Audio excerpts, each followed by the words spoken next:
Hello, good afternoon, everyone. Um, so I'm here to bring the word, and all of this is attached to what God has been saying to us in the worship and about how in various ways, we find that God wants us to trust in Him, that He is battling, that He has suffered for us, that He is putting Himself in our place, and He's trying to liberate our lives. And so, in that, um, I wanted to just go right into the message here. So, yes, we've been in a series titled Anchor Your Soul in the Lord for the last few weeks. And although I would consider this a part of that series, I have a different title. Um, the word for today is There's Deliverance for the Tortured Soul. There's deliverance for the tortured soul. Um,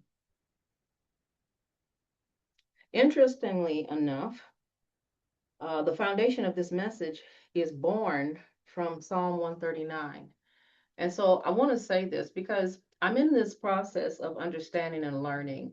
And I have, you're always understanding and learning, but there are things about the soul of man, the heart of man, you know, there are things about that God is trying to reveal. I have brought teaching series on the topic from years before, back in I think it was, I don't know, 2017, 2018, something like that. And they're on my channel.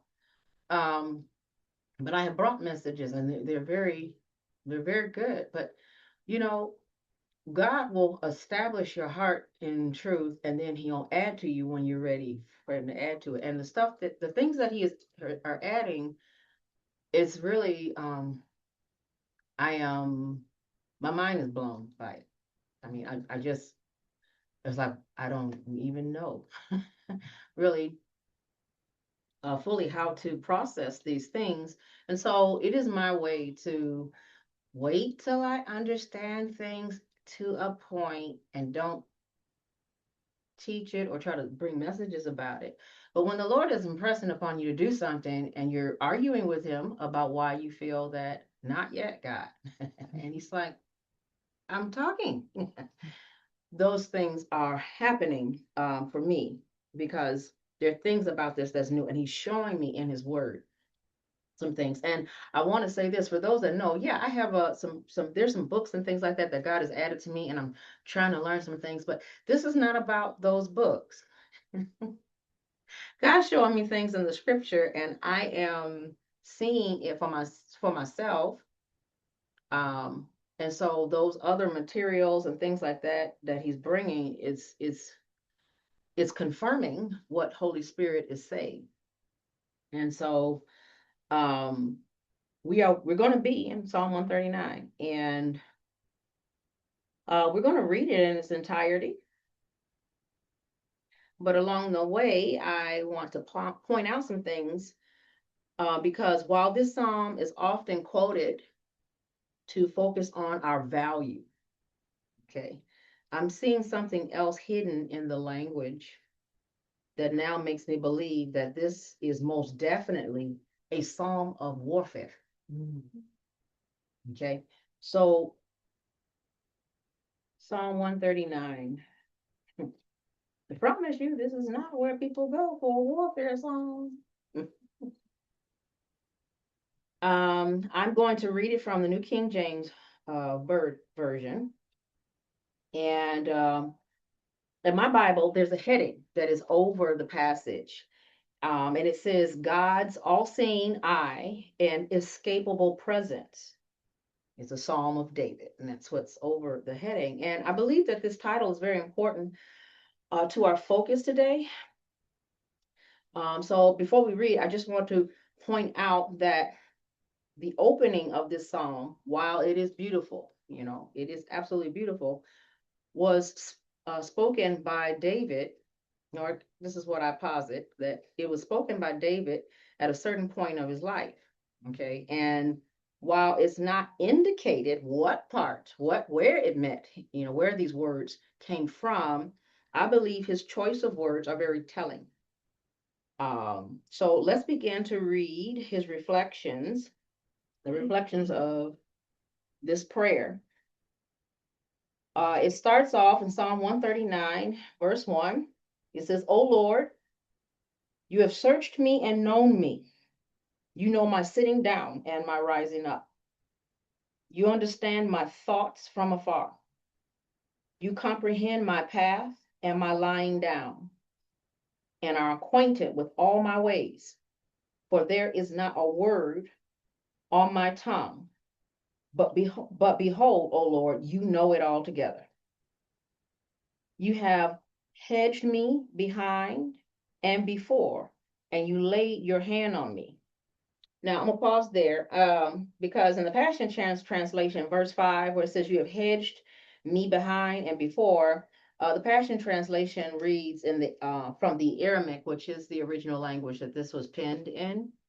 It says, "You go to my future and prepare the way. Then you get behind me and protect me from the hurt of my past." Okay.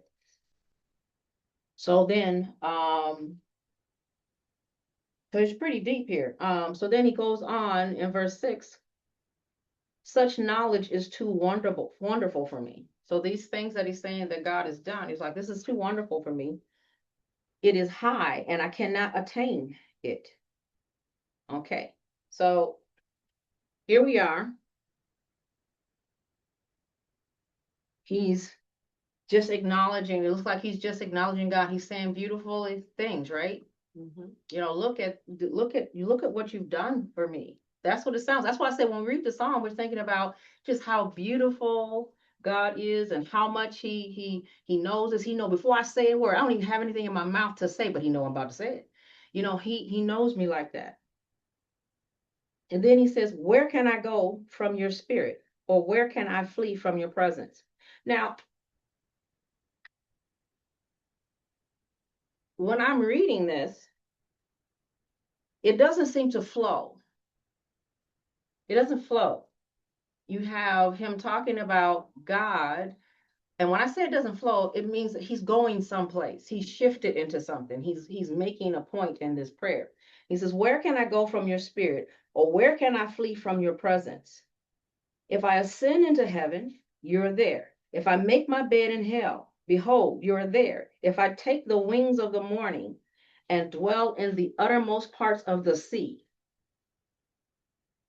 even there your hand will lead me, and your right hand shall hold me.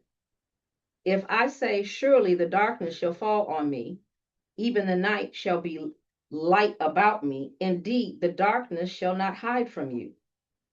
But the night shines as the day, and the darkness and the light are both alike to you. I'm going to reread that now in the Passion Translation. Just a bit of, yes, thank you. You knew just where I was thinking. Okay, he says, okay, so again, it says, where can I go from your spirit? Where can I run and hide? Verse 9, if I fly with the wings into the shining dawn, you're there. If I fly into the radiant sunset, you are waiting. They're waiting. Wherever I go, you handle me. You will guide me with your strength. You will empower me. It is impossible to disappear from you or to ask the darkness to hide me, for your presence is everywhere, bringing light into my night. There are no such things as darkness with you. The night to you is as bright as the day. There is no difference between the two. And that's where I stop. So he's going into these things where he's talking.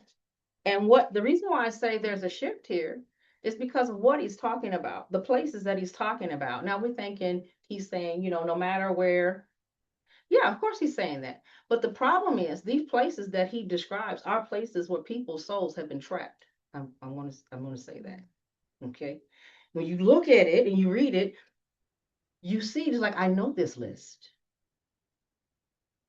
I know about people whose souls are trapped in hell, alive. They are alive, and parts of their soul is trapped in dark places. People are trapped in different realms, okay, in different realms of the spirit. They are trapped in these these places that is not understood to us. The Bible talks about it. The Bible talks about all kinds of things. It talks about pits of destruction and all like that. It's not flowery language. It's not poetic language. It's actually in, you're actually seeing the layout. You're seeing what's there. Okay. And so sure, he's saying wherever I am, but where is he? And what part of himself is he referring to? Because when you say, if I, what was it that he said? Um, if I, verse 9, the second part of verse 9, if I take the wings of the morning or dwell in the utmost parts of the sea. Who dwells in the sea? We were just talking in our prayer about things that come up out of the sea. I'm saying it's an interesting list of things that he's talking about. So, surely, yes, he's saying there's no place I can hide. But what I want to point out um, is that it's important to note that there is no place where you can be hidden from the eye of God. Okay? There's no place. And I say it like that because people who have been suffering various things, and people make statements, I feel like I'm in a prison. You know, when people are just, they're saying stuff because it's what they feel, but they're not aware. Because in the natural, they're at home, they're sitting on the couch. Okay? Everything around them seems like everything is working out just great. But they're saying, you know, just feel, I feel like I'm being smothered. These statements that are being made that are a reflection of something that is happening in the spirit realm that they're unaware of, things that their soul is suffering. And I know of stories where people, in one particular instance, a man he was in the hospital and he was not getting well. It was a minister who was very effective, being able to pray and bring healing and deliverance. And she went there to pray for him. And when she went there to pray for him, she was like, God, power is going out. What's happening? Why isn't he changing? And the Lord opened up the realm and showed her he was in a bed in hell. It looked just like heaven, but it was the dark, what they call it, the upside down in that show called Stranger Things, I think. He was in the upside down. Okay. And he was in hell and he had this, it was the same bed, and demons were around the bed chanting against his life. And they were just hovering over him and chanting. And the Lord was revealing why they had the right to be there, what they were saying. And so, with the intel, she was able to deal with it. They were dismissed, and that man's color came back and he began to be healed. What I'm saying is, we don't understand that there's more to this life than what we understand with our natural senses. Okay? So, when I say he's telling us that God is omnipresent. No matter where I am, God sees. And it's important when a person, especially those who even know, and they don't say anything to people, that they've seen themselves in these prisons. Okay? They've been there or they have been involved. If you come from a family that's been involved in witchcraft and things like that, and they do things out in the open, there are things that they experience that they're telling nobody about because nobody would understand it. It's a family thing. Okay. But for God to send in his word, say in his word, no matter where you are, because when people want to be free, they want to know that God can reach them where they're at. Okay. That there's deliverance for a tortured soul. Okay. So there's no place that a person can be hidden. There is no darkness that he can't lead you out of, because that's what he said. He said, indeed, the darkness shall not hide from you, Oh, wait. I'll start from 11. I say, surely the darkness shall fall on me, even the night shall be light about me. Indeed, the darkness shall not hide from you, but the night shines as the day. The darkness and the light are both alike to you. I still didn't run into the verse I'm trying to get to. Oh, there, 10. Even then, even there, your hand shall lead me, and your right hand shall take hold of me. I'm trying to say that wherever a person is, he's saying that the hand of God is able to reach you where you are and pull you out from those places that the enemy wants to trap you in. Okay? So I don't believe that it is a stretch to say that my take on the implications in the language here thus far is not strengthened by what David actually pivots to say next in verse 13. Okay, and I think 13 through 18 even. He says, now mind you, we're talking about God. God knows me. He knows what words I want to say, wherever I am, he is there. And then he says, for you formed me. So the for indicates that it's a part of the previous. So he said those things and he applies it to what he's about to say. He says, for you formed my inward parts. And I said, there's language here that says that he knows more than he is saying in the obvious about those parts of him that God has created and what they deal with. So he says, for you formed my inward parts. In one version, it says, you knit me in my mother's womb. And another says, you covered me in my mother's womb. And he says, I will praise you, for I am fearfully and wonderfully made. So just going back up to 13, you formed my inward parts. That's plural. We're not talking about kidneys. And I mentioned this in a Bible study just briefly, not kidneys. The indication there is you're talking about your inner man, your soul, your spirit. Okay, you form my inner parts. Okay, and so in verse 14 it says, I will praise you, for I am fearfully and wonderfully made. Marvelous are your works, and that my soul knows very well. He says, my soul knows it very well. He didn't say I know it very well. He said, my soul knows that right well. And I'm not trying to just be funny about words, but I'm saying that God leaves pieces, breadcrumbs, if you will, to follow so that you can see that he's telling you things about yourself that you may not have fully understood. So he says, and that my soul knows very well. So he know that my soul knows about how I've been made. It was there. Before I had a thought, my soul knows. My spirit knows. A record has been kept. Okay. He says, and that my soul knows very well, my frame was not hidden from you when I was made in secret and skillfully wrought in the lowest parts of the earth. Your eyes saw my substance being yet unformed. Do I want to stop there? I think, no, keep going. Your eye, yes, and your book, they all were written the days fashioned for me. So there were pages written in your book about me.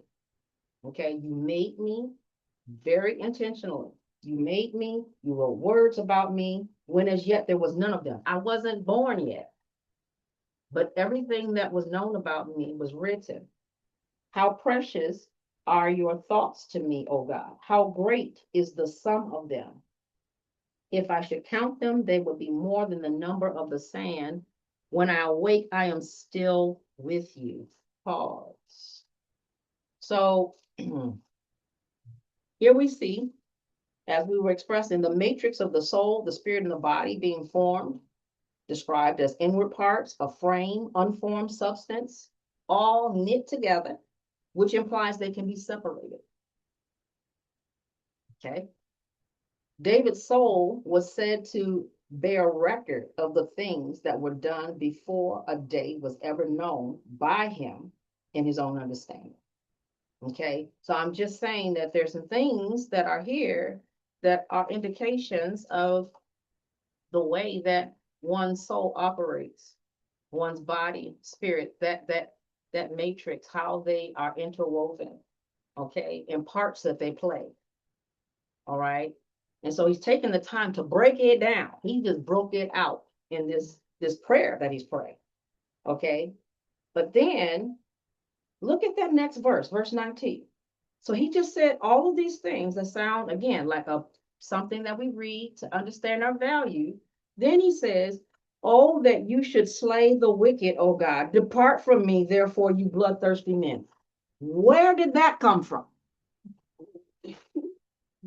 I'm trying to tell you, it's hidden. It's here. He's telling you stuff that he knows. Okay. And he goes on and he says, "For they speak against you wickedly." When were we talking about that? Who's they? When did they show up? Okay. "Your enemies take your name in vain. Do I not hate them, O Lord, who hate you? Do I not loathe those who rise against you? I hate them with a perfect hatred." This doesn't sound like how this started. "I count them my enemies." Pause. That was a major pivot, you all. Yeah. Satan wants to destroy who God made you to be. Even David understood this because he pins this deep poetic understanding of how God fashioned us, what he fashioned in us, and then he immediately pivots again to this statement about these bloodthirsty men. How do you go from spending 18 verses outlining God's ever-present nature and the wonder of being fashioned by God, and then abruptly begin to talk about bloodthirsty men? Now, I suppose we could say that David was a man of war, and that the first thing that may pop into one's mind is that he's thinking of his enemies on the battlefield. Okay, maybe.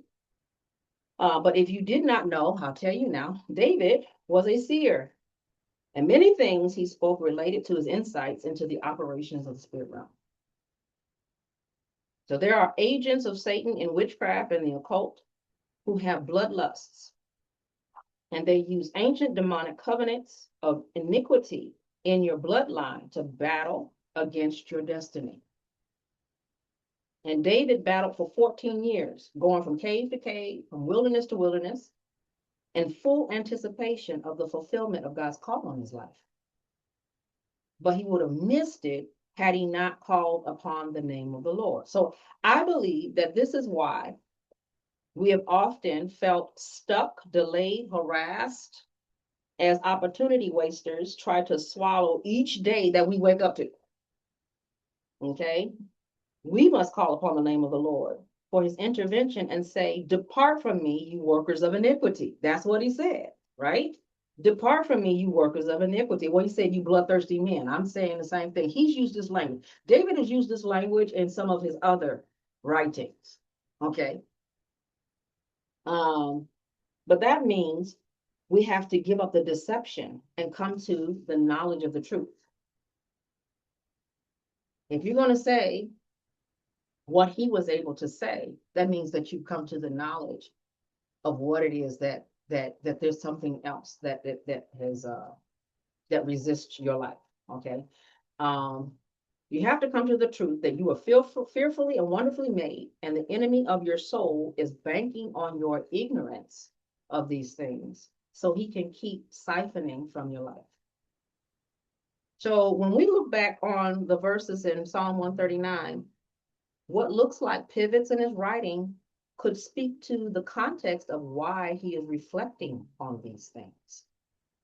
If indeed he was in a place in his life where everything was battling him and he began to engage in the fight, it makes sense that the issue that is expressed in verse 19, "Oh, that you would slay the wicked, O God, depart from me, therefore, bloodthirsty men."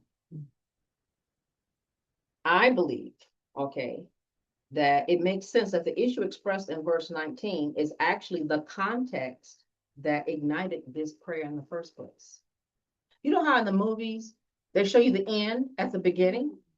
So if you start from the beginning of Psalm 139, it looks beautiful and it looks like he just went left.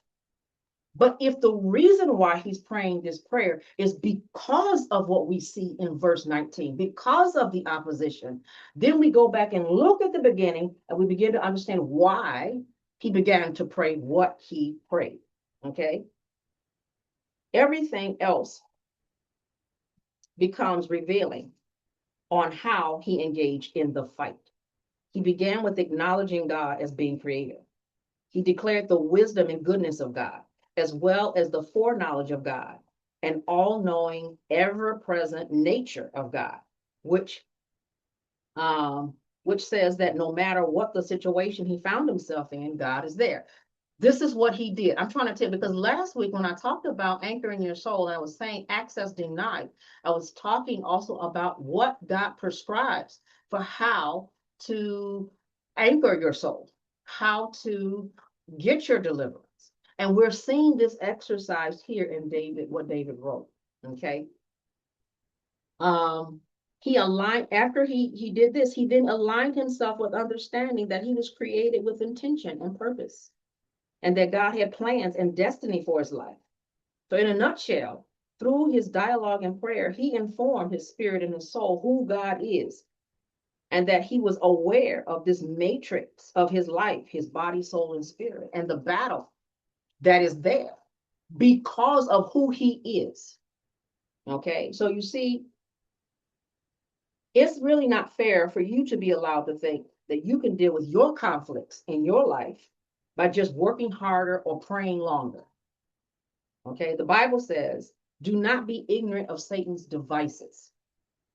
And I'm here today to expose darkness and uncover how the enemy has been working against your soul in plain sight. If you don't understand anything about the enemy's tactics, or more importantly, how Jesus has fought for you. See, this is where we were in worship. How Jesus has fought for you and continues to advocate for you, you'll continue to believe that life is just lifing. And you just have to work with the cards you're dealt with. But I have a question for you. Why are you sitting at the table playing poker with Satan?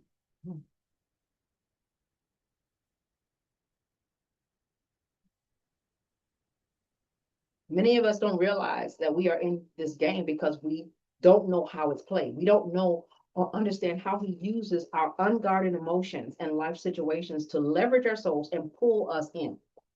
David understood this. And so I'm going to actually say more about this in part two. Part two is where I thought I was going to begin today. But the Lord spoke and said 139 because I asked him a question about understanding something, and he told me to go to Psalm 139. Okay. But we have to grow in our understanding of the enemy's devices in order to stop accepting the enemy's invitation to play a fixed game of cards with our life. The deception that is over our eyes just keeps us in a false reality. And that's why there's more oftentimes little or no involvement on our part to do anything about what life is lifing.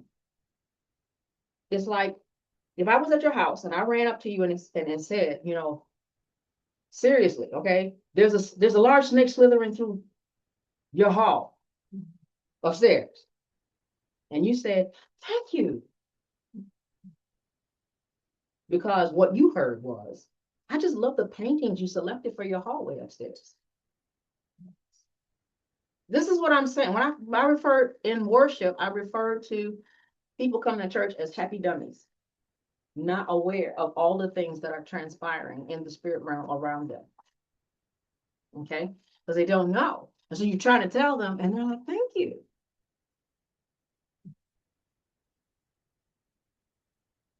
It kind of reminds me of a movie that I vaguely remember. I don't know what the name of it was, but it seems something like this particular movie.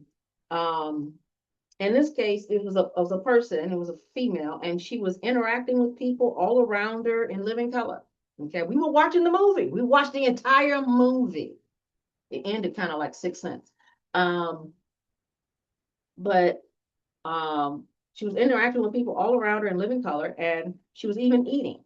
But at some point in the movie, she was brought back into reality. and she was in an abandoned castle of sorts. It was cold, it was gray, and the things that she was eating was rotten. Okay. So physically, she was there, but she wasn't seeing it. Her mind was taken. She had heard someone use like a screen in front of her face where she thought she was interacting. And it had nerve to be cold. She wasn't aware of the cold. She was just,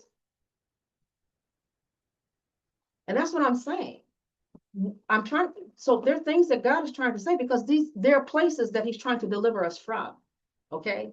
There are places where our soul has been tortured with rejection, tortured with all kinds of things, and we don't know how to be free of it.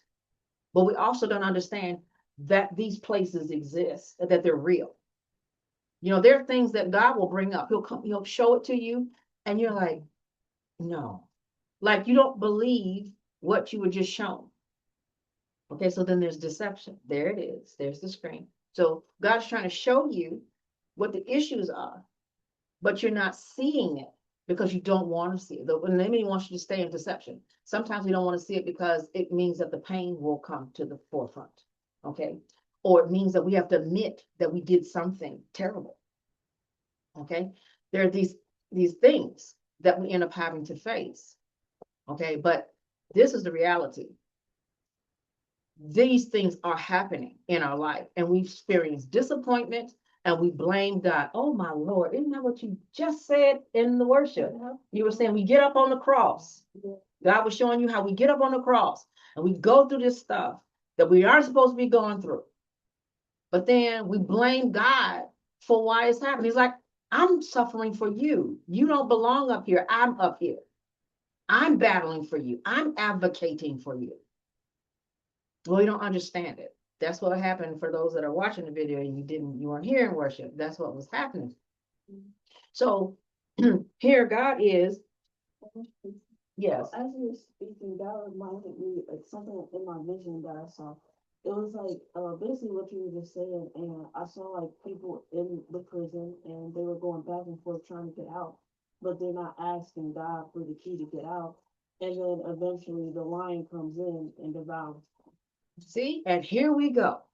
The other part of what God was showing in the vision that we didn't hear yet. Yet, here the word is to confirm what God is trying to say because He's trying to free His people. If you think that you are okay, you're like, no, I think I'm pretty good. It's because you don't know. Now, you all may be more familiar with the movie Matrix. Okay? That people are really, they're connected, they're like a battery being siphoned, but they think they're living this life. And as long as they take the blue pill, they'll continue in the delusion. If you opt to know the truth and take the red pill, you will be sucked out of that reality and you'll be brought to the truth. You'll be able to see things for what they are. And stop blaming yourself, blaming your spouse, blaming your siblings, blaming your coworker for the things that are happening. And you recognize who's really behind the things that are going on and coming up against you. Okay, so let's finish out Psalm 139 here, because after he says this about, depart from me, therefore, you bloodthirsty men. After he gets done with that conversation, he pivots again. Okay, it looks like a pivot, but I'm telling you, I believe that the context is actually in that verse 19. This is why he's praying in the first place. Okay, so he says in verse 23, search me, O God, and know my heart. Now he was just talking about, he says, I hate them like you hate them. Search me, oh God. You see, I told you, it doesn't make sense. Okay, but it does if you're somebody who's going through something and you're trying to be free. Okay, and you want God to get it all. Okay, you say, search me, oh God, and know my heart. See, there's the heart. He's saying where to search. Try me and know my anxieties. And see if there any wicked way in me, and lead me in the way everlasting. Now I'm gonna read that from the Passion. Okay, verse 23. God, I invite your searching gaze into my heart. Examine me through and through. Find out everything that may be hidden within me. Hello? Because this is what he said.